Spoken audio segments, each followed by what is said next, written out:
السلام علیکم. دو ٹوک کے ساتھ میں ہوں وقار الحسن. ملک کی سمت کو اگر بہتر کرنا ہو تو بہت ضروری ہے کہ تمام لوگ متفق ہوں مختلف معاملات پہ، اور اگر مختلف الخیال بھی ہوں تب بھی کسی نہ کسی نقطے پر ایک ہونا چاہیے. اور اگر ایک ہوں گے تو معاملات آگے کی جانب جاتے ہیں، جیسے کہ اگر وہ معیشت کے معاملات ہوں، چاہے وہ خارجی معاملات ہوں، سیاسی معاملات ہوں، تجارتی معاملات ہوں، یہ تمام معاملات اسی وقت آگے بڑھتے ہیں جب سیاسی جماعتیں خیالات تو الگ رکھتی ہوں لیکن ملک جہاں اس کو بہتری کی طرف جانا ہو وہاں پر ایک ہو جائیں.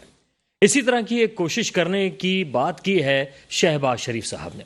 وزیر اعظم شہباز شریف کہتے ہیں کہ اس وقت ہمیں ضرورت ہے معیشت کو بہتر کرنے کے لیے، اور اس کے لیے ایک ڈائلاگ کی ضرورت ہے جہاں پر تمام سیاسی جماعتیں ایک پلیٹ فارم پہ آئیں اور اپنے ساتھ جو بھی معاملات ہیں اس کو ڈسکس کریں، لیکن معیشت کو بہتر کرنے کے لیے ایک ساتھ ہاتھ میں ہاتھ ڈال کر وطن کو آگے کی جانب لے کر چلیں.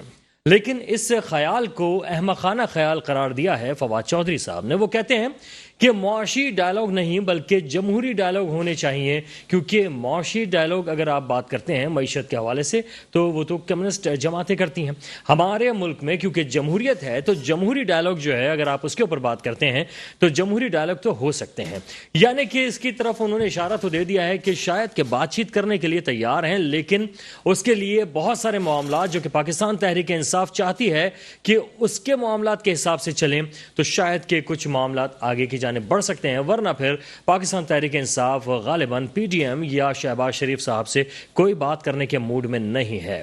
عمران خان صاحب نے کچھ تھوڑا ڈھکے چھپے لفظوں میں یہ ضرور کہہ دیا ہے کہ شہباز گل نے جو الفاظ استعمال کیے غالباً انہوں نے چناؤ ٹھیک نہیں کیا اور بہتر الفاظ استعمال کیے جا سکتے تھے، لیکن ابھی تک انہوں نے یہ نہیں کہا ہے کہ اس طرح کی کسی قسم کی کوئی سٹیٹمنٹ ہماری یعنی کہ تحریک انصاف کی جانب سے نہیں ہونی چاہیے، اور تحریک انصاف اس تمام صورتحال سے لا تعلق ہے. لیکن کیا اس صورتحال پر ان کی اس وضاحت کے بعد معاملات بہتری کی طرف جائیں گے، یا کچھ کشیدہ ماحول جو نظر آ رہا ہے وہ اسی طرح سے چلتا رہے گا؟ ساتھ ہی ساتھ مہنگائی، جہاں پر بڑھتی ہوئی مہنگائی کے بعد ایک خوشخبری سنائی جا رہی تھی کہ شاید کہ پیٹرولیم مصنوعات کی قیمتوں میں کمی کی جائے گی، لیکن رد و بدل کیا گیا ہے، اور اس رد و بدل کے نتیجے میں پیٹرولیم پرائسز تو بڑھا دی گئی ہیں 6 روپے اور کچھ پیسے، لیکن ڈیزل کے پرائز میں کچھ پیسے کا کمی کر کے یہ بتایا گیا ہے کہ ہم نے رد و بدل کیا اور کچھ کمی بھی کیا. لیکن کیا اس کمی سے کوئی فائدہ ہو سکتا ہے؟ اور اس رد و بدل کے بعد ڈالر کی قیمت واحد ڈالر ہے جو اس وقت صرف گرے جا رہا ہے اور اس کی قیمت میں کمی آ رہی ہے، لیکن کہا جا رہا تھا کہ اس کے ساتھ یہ منسلک کر دیا جائے گا پیٹرول کو. اگر اسی طرح سے منسلک کر دیا جاتا تو آج 213 روپے پر لیٹر پیٹرول ہوتا، لیکن پیٹرول جو ہے وہ تو بڑھتا جا رہا ہے. کیا اس کو منسلک کیا جائے گا ڈالر کے ریٹ کے حساب سے جیسا کہ سوچا جا رہا تھا، کہا جا رہا تھا؟ مفتاح اسماعیل صاحب بڑے گھن گرج کے ساتھ آج نظر آئے، کہتے رہے کہ میرا کوئی قصور نہیں ہے، میں کوشش کرتا رہا ہوں کہ بہتری کی طرف جائیں، لیکن حالات ہی کچھ ایسے ہیں. متحدہ قومی موومنٹ اور آصف علی زرداری نے یعنی کہ اتحادی جماعتوں نے اعتراض اٹھا دیا ہے پیٹرولیم پرائسز بڑھنے پر. ان کا کیا کہنا ہوگا؟ کیا مشاورت کے بغیر یہ عمل جاری ہے؟ اس پر ہم بات کریں گے. ارسلان عالم صاحب ہمارے ساتھ موجود ہیں، معروف تجزیہ کار ہیں. ارسلان، بے حد شکریہ آپ تشریف لائے. وعلیکم السلام. ارسلان، کیا کہیں گے؟ اس وقت پیٹرولیم پرائسز جو ہیں وہ بڑی ہی ہیں، اور ایسے میں اتحادی جماعتیں جو ہیں خاص طور پہ متحدہ قومی موومنٹ اور آصف زرداری صاحب، انہوں نے کہا کہ مشاورت کے عمل کے ساتھ ہی اس طرح کے معاملات ہونے چاہیے. کیا بغیر مشاورت کے پیٹرولیم پرائسز آگے پیچھے کی جا رہی ہیں؟ دیکھیں، ابھی تو یہ سمجھ نہیں آ رہا کہ گورنمنٹ کھڑی ہوئی کہاں ہے. گورنمنٹ تو مجھے بوکھلاہٹ کا شکار لگتی ہے، اور وہ ہے بوکھلاہٹ کا شکار. ابھی یہ سمجھ نہیں آ رہا. شہباز شریف صاحب کا سب سے پہلا ایم اینڈ آبجیکٹ یہ ہے کہ نواز شریف صاحب کی نااہلی اور مریم بی بی کی نااہلی کیسے ختم کی جائے. اب وہ چاہ رہے ہیں کہ اگر عمران خان بھی نااہل ہو گئے تو پھر ہمارا کیا ہوگا. تو یہ چاہ رہے ہیں کہ بیک ڈور رابطے کریں اور عمران خان صاحب کو وہ مطلب وہ بحال رہے اور ہم بھی بحال ہو جائیں یہاں پہ آ کے. اور نواز شریف صاحب چاہ رہے ہیں کہ میں پنجاب آؤں لیکن لاہور اتروں، کیونکہ ان کا گڑھ سمجھا جاتا ہے لاہور نون لیگ کا. وہ اس وقت وہاں سے بھی سیٹیں ہار چکے ہیں، اور چاہ یہ رہے ہیں کہ اس وقت کوئی معاملات ہو جائیں. آپ پیٹرول کی بات کر رہے ہیں، میں سمجھتا ہوں اس وقت 180 170 دینا چاہیے تھا آپ کو پیٹرول. عالمی مارکیٹ میں پیٹرول اس وقت گر رہا ہے بار بار، لیکن آپ کچھ عوام کو ریلیف نہیں دے پا رہے. بجلی کی بل کی بات کر لیں تو 15 روپے، میرا خیال ہے 16 روپے پر یونٹ اس وقت کراچی کو دیا جا رہا ہے. تو آپ دیکھیں ظلم کہاں ہو رہا ہے. آپ کے پاس کوئی پالیسیز نہیں ہے، کچھ نہیں ہے. وہ پچھلے والے بھی ایسے تھے، وہ پچھلے والے کہتے ہیں اگلوں نے، اگلے والے کہتے ہیں پچھلوں نے. تو کب تک چلے گا؟ لیکن سارے معاملات جو اس پہ کہا یہ بھی جا رہا ہے کہ IMF کے ساتھ جو مذاکرات ہو رہے ہیں اور فائنل ہو چکے ہیں، سارے معاملات خط بھی جا چکا ہے، اب شاید کہ کچھ مزید بہتری آ جائے، اسی لیے تو نہیں کہیں کم نہیں کی جا رہا ہے. سر دیکھیں IMF کے بھی کچھ پریشر ہے. دیکھیں ایک بات یاد رکھیں کہ پاکستان کو نا ایک پیر میں زنجیریں ڈال کے رکھنا تاکہ ہم غلامی کی زنجیروں سے کبھی نہ نکل پائیں. اور بات یہ ہے کہ اگر ہم نکل گئے تو پھر ہم مطلب ترقی کی راہ پہ گامزن ہو جائیں گے. تو اس لیے IMF نے پریشر دیا ہوا ہے کہ ہم تمہیں دیں گے. اب ہمارے اتنے بڑے رہنما اور اتنے بڑے لوگوں کو فون کرنا پڑ رہا ہے، اور مطلب ایک پروٹوکول ہوتا ہے نا، وزیر اعظم ٹو وزیر اعظم بات ہوتی ہے. اب آپ ایک چھوٹے لیول کے آدمی کو وہاں پہ فون کر رہے ہیں تو مطلب آپ سمجھ سے باہر ہے. پھر آپ اپنی اعلیٰ قیادت کو کہہ رہے ہیں، اعلیٰ لوگوں کو کہہ رہے ہیں، آپ سمجھ گئے ہوں گے بہتر. نیوٹرلس وہاں پہ فون کر رہے ہیں تو کچھ بہتر مطلب امپیکٹ نہیں جائے گا پاکستان کا. تو میں سمجھتا ہوں کہ اچھا ڈالر کی آپ بات کر لیں. ڈالر جو ہے مافیا نے اپنے پاس رکھا ہوتا ہے، وہ بیگ آ رہے ہیں بھر کے جا رہے ہیں، کہاں جا رہے ہیں کچھ سمجھ ہی نہیں آ رہا ہے ملک میں ہو کیا رہا ہے. مافیا چاہتی ہے 240 250 پہ ڈالر لے جاتی ہے. بلیک میں 280 کا نہیں مل رہا تھا ڈالر، بڑی مشکل سے 290 پہ جا رہا تھا. تو یہ کیا چل رہا ہے؟ آپ پکڑیں بھائی لوگوں کو، آپ لٹکائیں، ہینگ کریں. انقلاب فرانس دیکھ لیں وہاں کیا ہوا، جب لوگ بہت سارے لٹکایا گیا تبھی تو انقلاب آیا وہاں فرانس میں. اچھا لیکن آپ انقلاب فرانس کی بات کریں، ہم جس خطے میں رہتے ہیں وہاں پہ شاید کہ انقلاب نہیں چاہتے لوگ چاہتے ہیں بس جس طرح سے گزرا ہے معاملہ گزرتا چلا جائے. دیکھیں سر، انتظار ہی کرتے رہتے ہیں. اپنی بہتری کے لیے کچھ نہ کچھ کرنا پڑے گا. پہلے ہمیں خود سے کچھ کرنا پڑے گا. لیکن اب آپ پیٹرول، اب آپ ایک جرمنی کی مثال لے لیں. ہم مطلب جرمنی میں لوگوں نے گاڑیاں کھڑی کی اور چلے گئے، پیٹرول کے پرائسز بڑھے. بھائی کچھ تو موزمانہ آپ احتجاج کریں، کچھ تو آپ بتائیں. اگر احتجاج ہو رہے ہوتے تو شہر کراچی کی سڑکیں بنی ہوئی ہوتی ہیں جناب. آپ ایسا احتجاج نہ کریں نا، آپ گاڑیوں میں کریں، طریقے سے کریں، سائڈ پہ کھڑے ہوں. آپ کا جمہوری حق ہے بھائی، آپ کا اس کی کانسٹیٹیوشن آف پاکستان اجازت دیتا ہے. پورا من احتجاج کیا وہ کریں، ٹھیک ہے. اس وقت کریں دو. لیکن ہاں، ہمیں شاہد خان صاحب نے جوائن کیا ہے، پاکستان تحریک انصاف سے تعلق رکھتے ہیں. شاہد صاحب آپ کا بے حد شکریہ کہ آپ نے جوائن کیا ہے. لیکن ارسلان صاحب سے میں گفتگو کر کے آپ کی طرف آتا ہوں.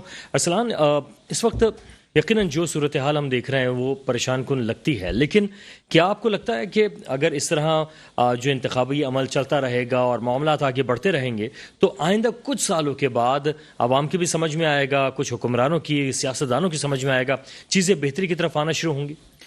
دیکھیں سر، پاکستان کو جو میں دیکھ رہا ہوں نا، وہ پرانا پاکستان دیکھ رہا ہوں ہوتا ہوا. اب آپ کہیں گے پرانا پاکستان کیا؟ تو جو مطلب آپ نے افغانستان پہ اٹیک کیا تھا، میں امریکن فورسز کو دیکھ رہا ہوں پاکستان میں آتا ہوا.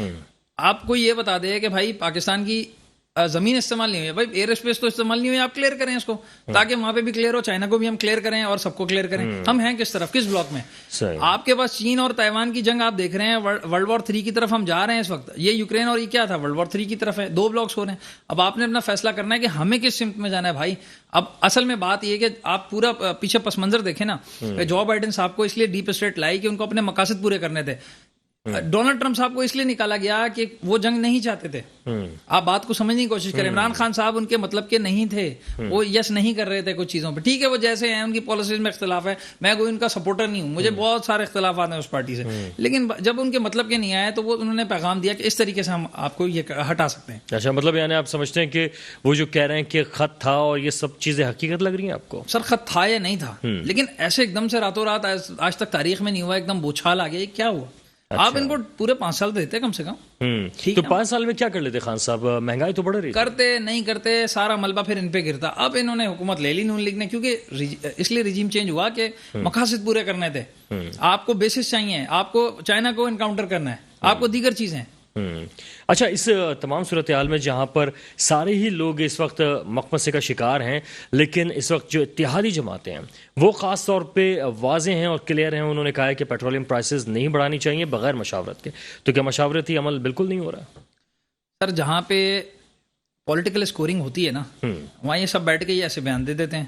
اگر کسی کو اختلافات ہے تو بھائی حکومت چھوڑ دو نا. آپ کہیں گے جی ڈیریل ہو رہی ہے ڈیموکریسی. ڈیریل کیسے ہو رہی ہے ڈیموکریسی؟ کراچی کی پارٹی بیٹھ کے وہاں میں مزے لے رہی ہے 2-3 منسٹر اپنے کر کے. وہ دوسرے جو ہیں وہ انہوں نے ماشاءاللہ پیپلز پارٹی اتنی سمجھدار پارٹی ہے، خراج تحسین پیش کرتا ہوں میں زرداری صاحب کے دماغ کو. انہوں نے اپنی سیٹیں وہ نہیں لی جو عوام کا غصہ اس پہ نکلے، مطلب پیٹرولیم کی وزارت نہیں لی. انہوں نے صرف سیٹیں لی، اسپیکر لے لیا، دیگر چیزیں لے لی تاکہ ہم پہ ملبہ نہ گرے. اچھا، یہ کچھ اس طرح کی حکمت تھی. کیا وہ اپنی حکمت میں کامیاب ہوئے ہیں؟ شاہد صاحب سے پوچھ لیتے ہیں. شاہد خان صاحب تحریک انصاف سے تعلق رکھتے ہیں. شاہد صاحب بہت شکریہ وقت دیا آپ نے. بہت شکریہ جناب، تھینک یو. شاہد صاحب آواز آ رہی ہے؟ بالکل آ رہی ہے.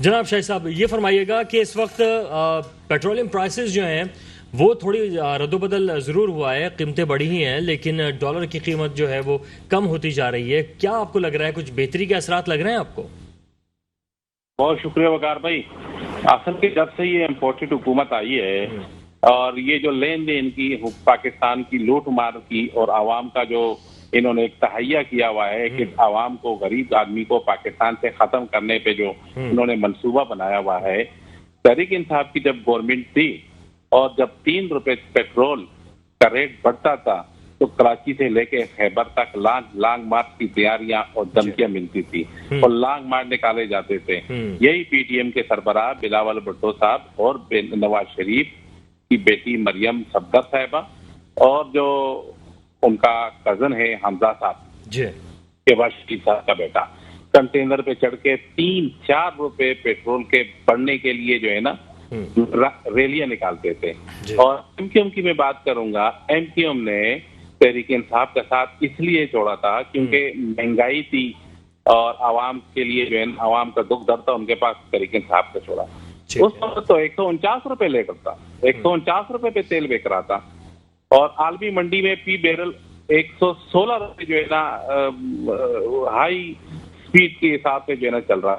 آج عالمی منڈی میں پی بیرل انتہائی کمی کرنے کے باوجود 89 روپے فی ڈالر پی بیرل ہو گیا ہے. اس وقت اس کے حساب سے تیل 113 روپے لیٹر ہونا چاہیے تحریک انصاف کے گورنمنٹ کے بنسبت. لیکن اس امپورٹڈ حکومت نے آج خوشخبری آنی تھی کل کے تیل سستا ہوگا, 20 روپے اور بڑھا دیا. مجھے یہ بتائیں کہ یہ عوام کے اوپر پہلے 150 روپے سے جو ہے نا مہنگائی کم کرنے آئے تھے, ڈالر 100 روپے سے نیچے کرنے آئے تھے. یہ تو عوام کا دکھ در کرنے آئے تھے نا. تو ان 4 مہینوں میں ایسا کیا ہوا کہ اس نے پاکستانی عوام کا کرچھمر نکال دیا ہے؟ پاکستانی عوام کو پتہ نہیں, انہوں نے امپورٹڈ جو امریکہ کی مدد سے جو انہوں نے ان کی شرطیں مانی ہیں, پاکستان کا بیڑا غرق کیا ہے. جب پی ٹی آئی کی حکومت تھی تو اس وقت تو 116 روپے فی ڈالر لے رہا تھا. یہ بھی تو ہو سکتا ہے, تو ان کو یہ نظر تو نہیں آ رہا تھا. ٹھیک ہے شاہد صاحب, اور انہوں نے پھر 250 روپے تک پہنچا دیا. بالکل صحیح, لیکن ایسا بھی تو ہو سکتا ہے کہ شاہد صاحب ایسا بھی تو ہو سکتا ہے کہ کچھ دنوں کے بعد یہ صرف اور صرف جو انہوں نے جو 14 اگست پہ پاکستان کی بدنامی کی ہے, 14 اگست پہ جو مجرے کا پروگرام انہوں نے بنایا تھا جس میں 1 ارب 10 کروڑ روپے غریب عوام کا جو خرچ ہوا ہے نا, یہ وہ پورا کرنے کے لیے انہوں نے 20 روپے بڑھائے. لیکن ایسا بھی ہو سکتا ہے شاہد صاحب کہ یہ تمام صورتحال اس لیے کی گئی ہو کہ شہباز شریف صاحب کوئی اچھے موقع کے انتظار میں ہوں کہ جیسے ضمنی انتخاب کا معاملہ ہو رہا ہے, اس وقت وہ اگر قیمتیں کم کریں گے تو عوام میں دوبارہ مقبولیت بڑھ جائے گی اور ہو سکتا ہے وہ زیادہ قیمتیں کم کر دیں. دیکھیں جی, پاکستانی عوام سب کچھ سمجھ چکی ہے.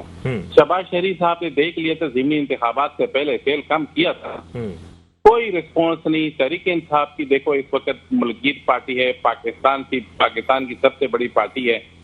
اتنی سازشیں ہونے کے باوجود, سرکاری مشینری ہونے کے باوجود, ان کے ساتھ ایکس اور وائی ہونے کے باوجود, الیکشن کمیشن کا چیف ہونے کے باوجود, داندلی سے جو انہوں نے زور لگایا, پھر بھی جو ہے نا 4 سیٹیں جو ان کو ملی ہے وہ ان کی وجہ سے ملی, ورنہ 20 کی 20 سیٹیں جو ہے نا تحریک انصاف کی تھی, انہوں نے یہ کیا. اچھا, اب آپ کے جو شہزاد اکبر صاحب, اچھا اب ذرا کابینہ کی طرف بھی آ جاتے ہیں. جو تحریک انصاف کی سابقہ کابینہ تھی, شہزاد اکبر صاحب جو ہیں ان کا نام ECL میں ڈال دیا گیا ہے. خان صاحب کے بارے میں بات کی جا رہی ہے, شہباز گرفتار ہیں اور دیگر کچھ رہنما جو ہیں آپ کے گرفتار ہونے جا رہے ہیں. تو کیا آپ کو لگ رہا ہے کہ کون اب کس کی باری آنے والی ہے؟ دیکھیے وقار صاحب, تحریک انصاف گرفتاریوں سے ڈرنے والی پارٹی نہیں ہے. سب سے پہلے تو یہ ECL یہ ان کے لیے جو ہے نا بنے ہوئے سارے. یہ تو نا 50 روپے کے اسٹامپ پیپر پہ نواز شریف صاحب باہر چلا گیا جھوٹ بول کے, اور پھر اس کے بعد جب سے دوائی لینے گیا ہے 4 سال تک اس کا آتا پتہ نہیں تھا. ہم تو خود آتے ہیں, عمران خان صاحب کا خود بیان ہے کہ بھائی میرا خود نام ECL میں ڈالو, نہ میری جائیدادیں باہر ہیں, نہ میں نے پیسے باہر رکھے ہوئے, میرا سب کچھ پاکستان کے اندر ہے, جینا مرنا پاکستان کے اندر ہے. میں نے سیاست بھی یہی کرنی ہے.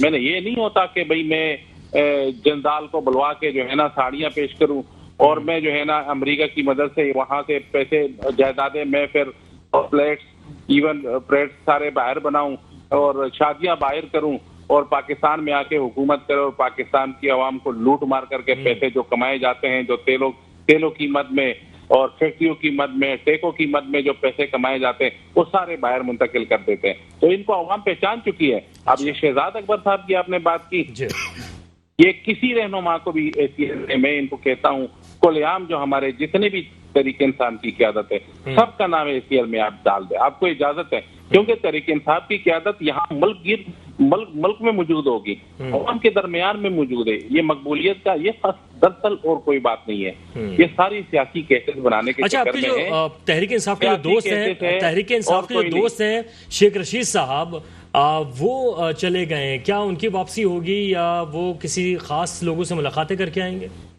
دیکھیں جی، تحریک انصاف کے دوست کی بات تو میں نہیں کر سکتا کیونکہ وہ اپنی اس کی پارٹی ہے، کولیشن پارٹنر ہمارا ضرور ہے.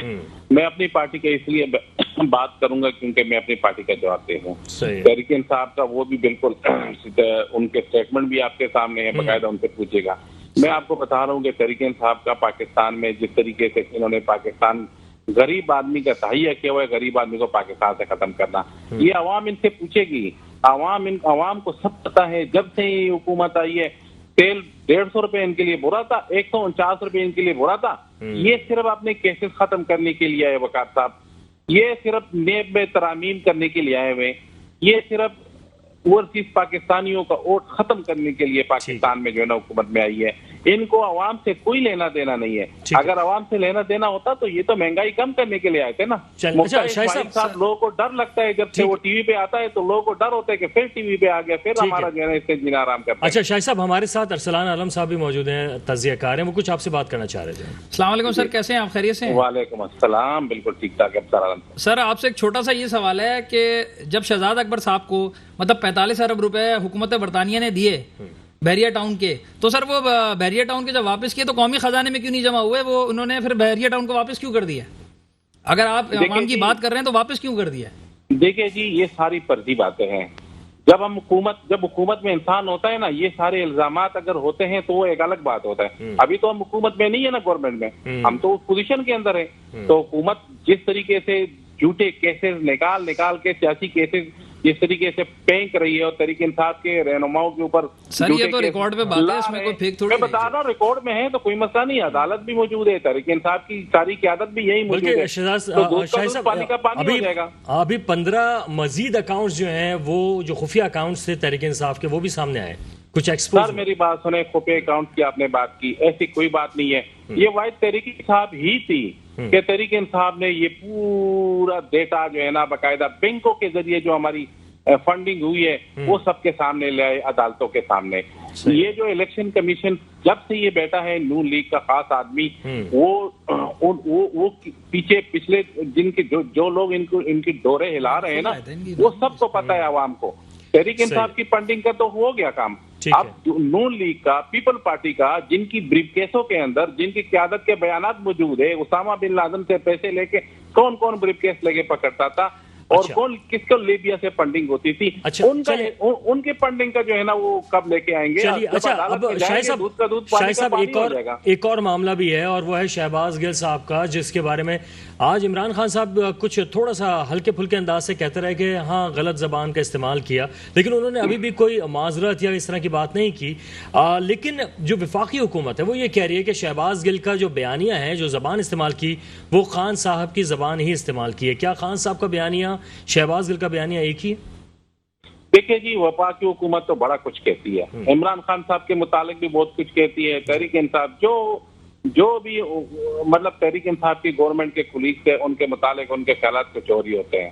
ٹھیک ہے، اب بات میں کروں گا کہ شہباز گل صاحب نے جو بات کی ہے، اب میں خود بذات خود پارٹی کے حساب سے نہیں، بالکل وہ غلط بات کی. دیکھو جی، پاک فوج ہماری فوج ہے، ان کی بہت قربانیاں ہیں. جس طرح پولیٹیکل اور جمہوری حکومت پاکستان کو بچانے کے لیے آگے کھڑی ہوتی ہے، اس طرح پاک فوج کی بہت قربانیاں ہیں. جھنڈے کی قدر 14 اگست منایا نا ہم نے، جھنڈے کی قدر ان سے پوچھے جن کا والد شہید ہوتا ہے اور اس کو توپے میں جھنڈا دیا جاتا ہے، ان سے اس جھنڈے کی قیمت کا پوچھے تو آپ کو پتہ لگ جائے گا. یہ میرا دل کہہ رہا تھا، میں نے یہ بات کی ہے. اب بات یہ ہے کہ دیکھو، کسی غلطی بیانیہ کو ہم ڈیفینڈ نہیں کریں گے، ہم غلام نہیں ہیں. ہم ابھی بھی جو ہے نا یہ